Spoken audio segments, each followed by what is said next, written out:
Настоящата mindfulness медитация е насочена към свързване, преживяване на чувствата ни точно такива, каквито са.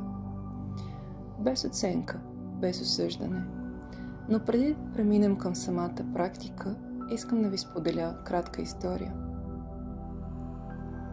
Когато Буда посреща своите ученици, хората влизат в неговите покои, коленичат в краката на просветления учител и един по един получават неговата безценна мъдрост.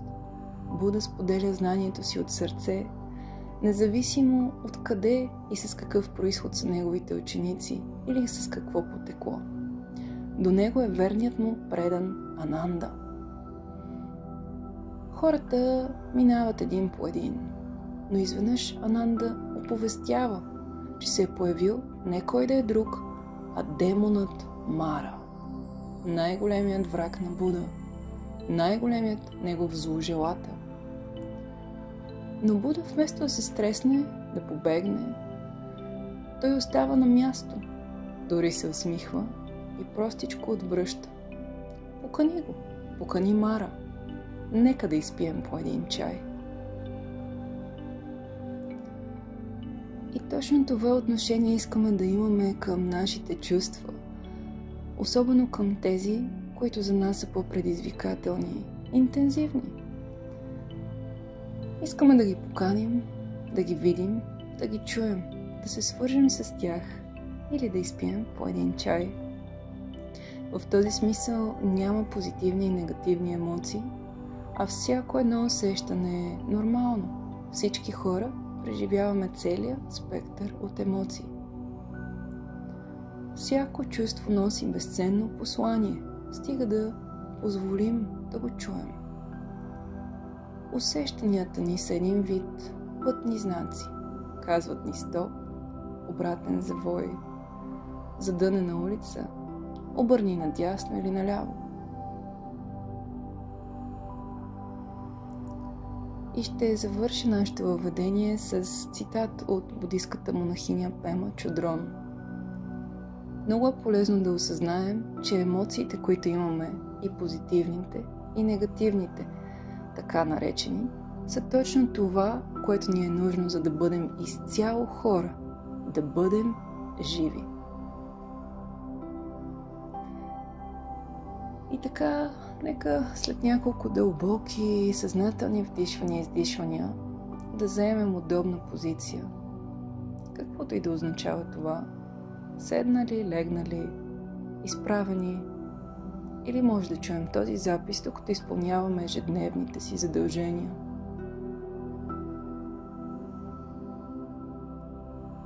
Още няколко пъти вдишваме и издишваме и насочваме фокуса си към това да се освободим, ако в тялото има напрежение или стягане. Можем ли да отпуснем още малко лицето, челюстта, шията,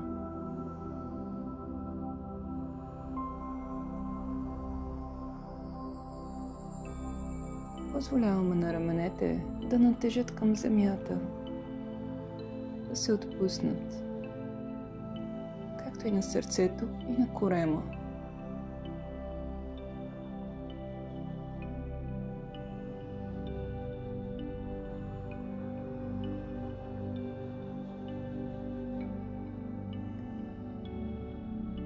Плавно насочваме вниманието си с безкрайен интерес към това, какво усещаме в нашите длани.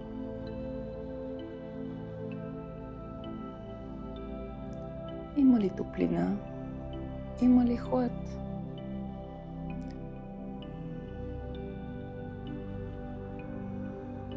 Усещаме ли допира на въздуха?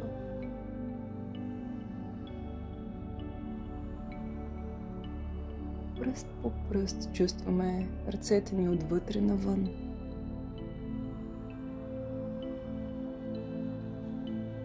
Или усещане за стягане, отпускане, вибрация, гъдел, сърбеж, изтръпване, разширение, свиване, тежест, лекота. Какво чувствам в този момент? А в този цялото ни внимание е в дланите.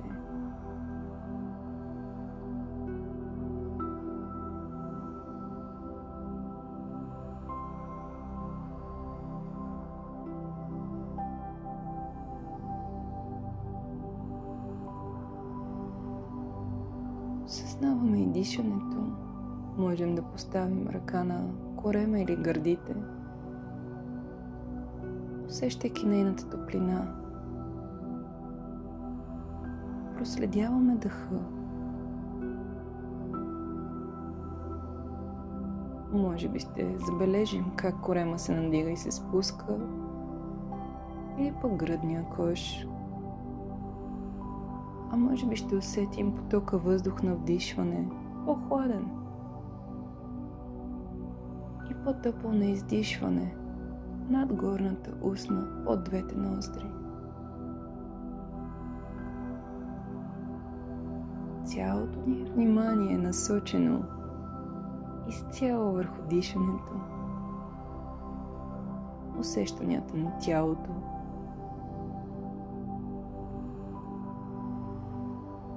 Сякаш за първи път ги откриваме.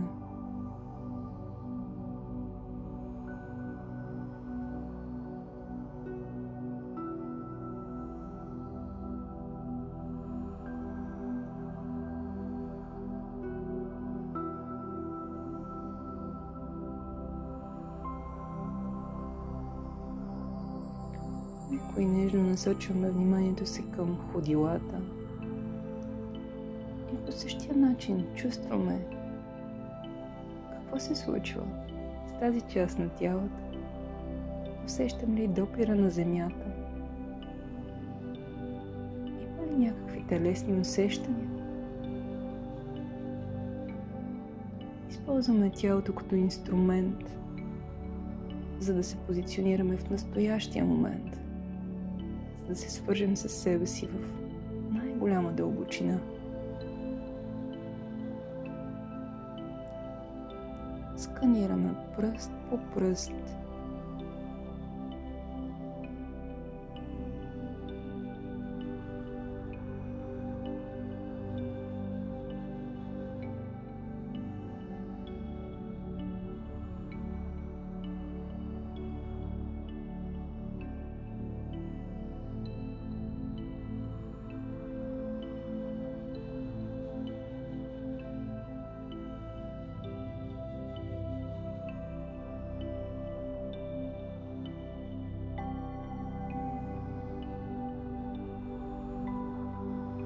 Плавно изпълваме цялото си тяло с будно осъзнаване. Има ли някъде другаде специфично усещане? Какво откриваме в корема, в гръдния кош? Чувстваме ли лицето, скалпа? Как се променят усещанията, когато ги наблюдаваме търпеливо, с разбиране и любопитство, без да оценяваме или осъждаме настоящото ни състояние?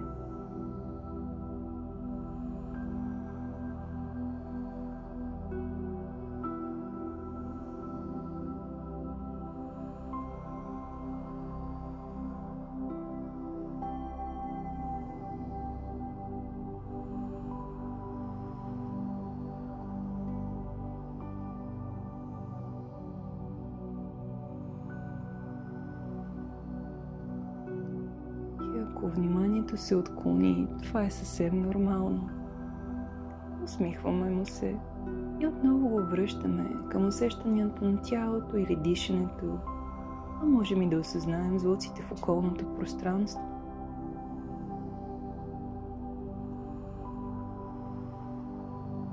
И може би ще ни помогне да назовем това, което се случва в нас. Планиране, критика, въображение, оценка, осъждане, сравнение, мечта, спомен, бъдеще, минало, Сякаш просто слагаме етикет на това, което прави ума. Примираме в кутия, затваряме я и оставяме на правилното място, продължавайки да усещаме дишането, тялото, част по част.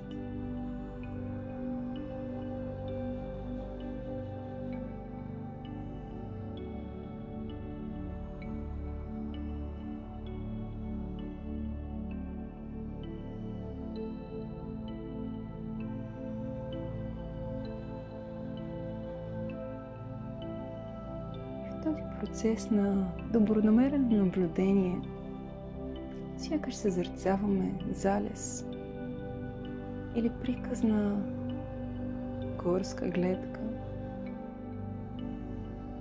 Съзерцаваме нашия приказен вътрешен свят. И нека се запитаме: как се чувствам? Какво усещам в момента? Каква емоция преминава през мен?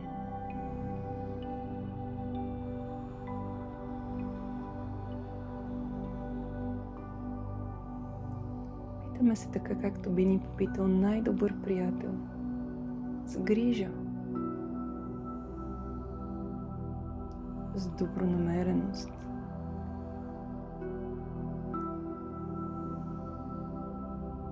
И не се впускаме в сценариите на ума, какво се е случило или предстои, а чувстваме през нашите сетива и тяло какво преживявам в този миг, каква е моята вътрешна истина. Мога ли да определя интензитета на моето усещане? Висок, нисък? В кой спектър е емоцията ми? Така наречения позитивен или негативен? Или пък състоянието ми е по-неутрално?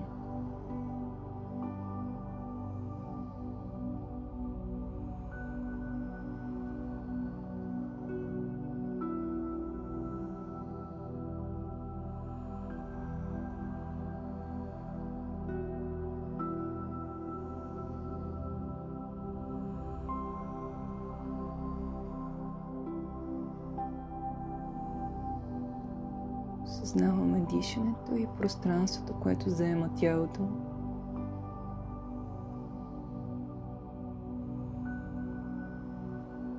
И чувстваме какво има в моето сърце сега. Ако е възможно, може да именуваме емоцията ни. Радост, тъга, гняв, скука, апатия, въодушевление и така нататък.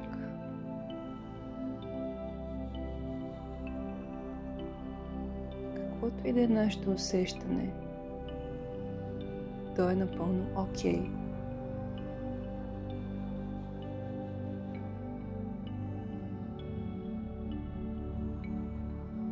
Можем да поставим и ръка на сърцето и да кажем на емоцията си: какво искаш да ми кажеш? На какво искаш да ме научиш? Здравей, тук съм за теб. Точно както Буда посреща Мара и му сервира чай.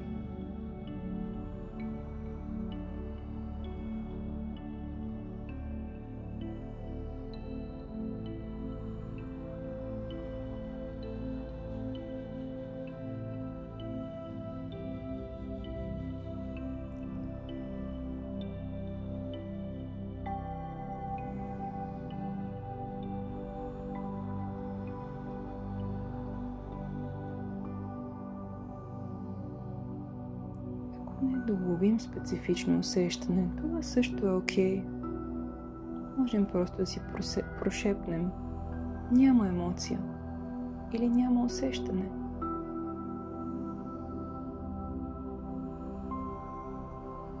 И не се опитваме да променим или успокоим това, което се случва в нас.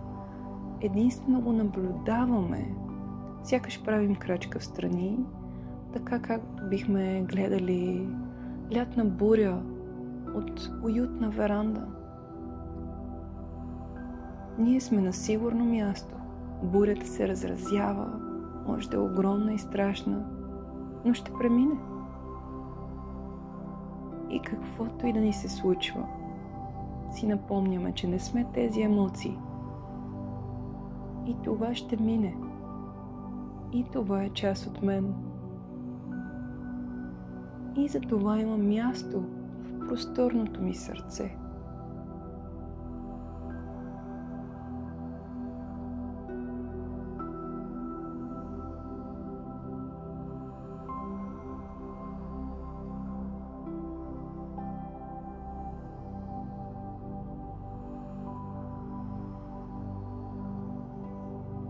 Усещаме тежестта на таза, ако сме седнали.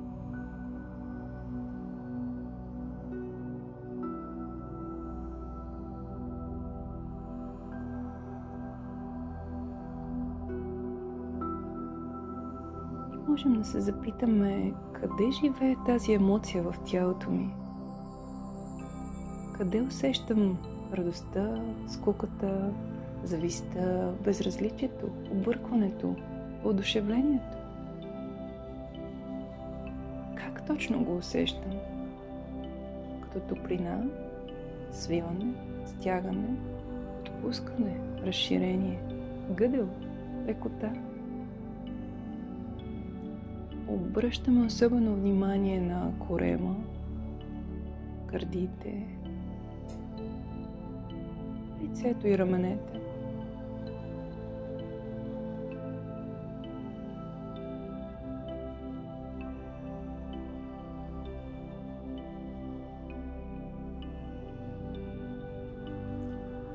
Толкова е нормално да изпитваме всички тези усещания. Няма нищо нередно.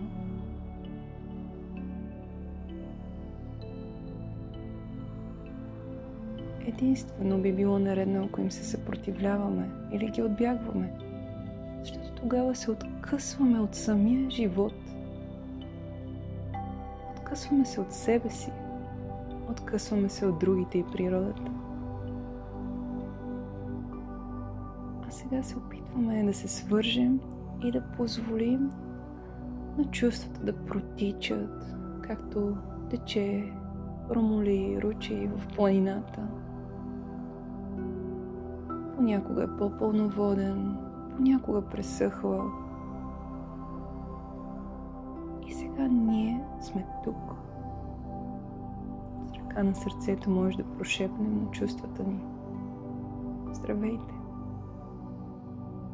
Дойдох, за да ви видя. Тук съм, за да ви чуя.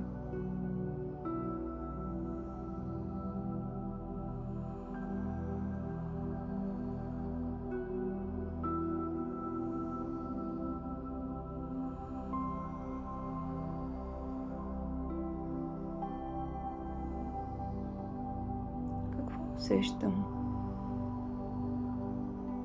Как се променя чувството ми? Също може да осъзнаем дали се свързва с определени мисли. Дали има сценарии, че нещо не ми е наред или че нещо лошо ще се случи или какъвто и да е сценарий. Просто история. Просто мисъл. Дишаме дълбоко и си напомняме, че емоциите са биохимични феномени.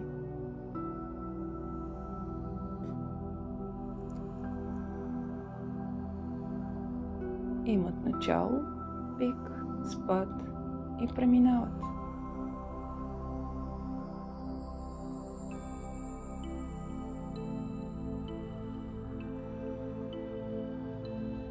И нашето любящо осъзнаване е като топъл океан, в който има място за всякакви вълни, за всякакви чувства. големи, малки, плавни, мощни, помитащи, каквито и да са, се връщат обратно в океана. И това ще мине.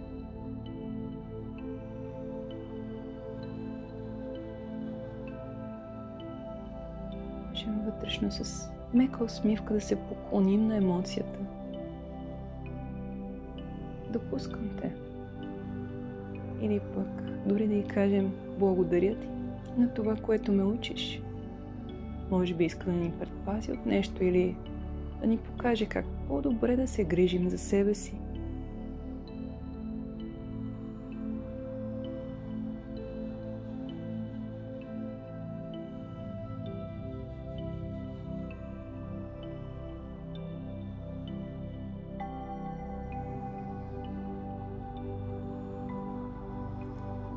Се чувстваме сега? Как се чувстваме, когато си напомнихме, че е напълно окей да бъдем хора? Как се чувстваме, когато си позволихме да наблюдаваме преживяването си, без оценка и осъждане? Сякаш гледаме интересен филм.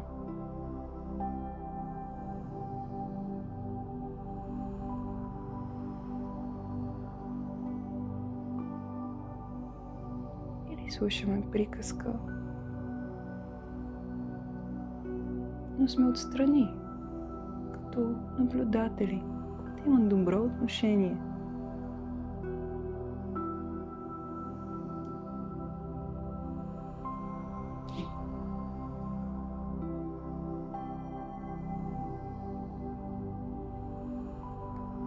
И ще завършим настояща медитация с поемата "Позволи" от Дана Фолтс. Не можем да контролираме живота. Опитайте се да подчините светкавица или да спрете торнадо. Преградете поток и ще си проправи нов път. Съпротивлявайте се и течението ще ви отнесе. Допуснете и животът ще се разгърне пред вас. Допуснете и животът ще се разгърне пред вас.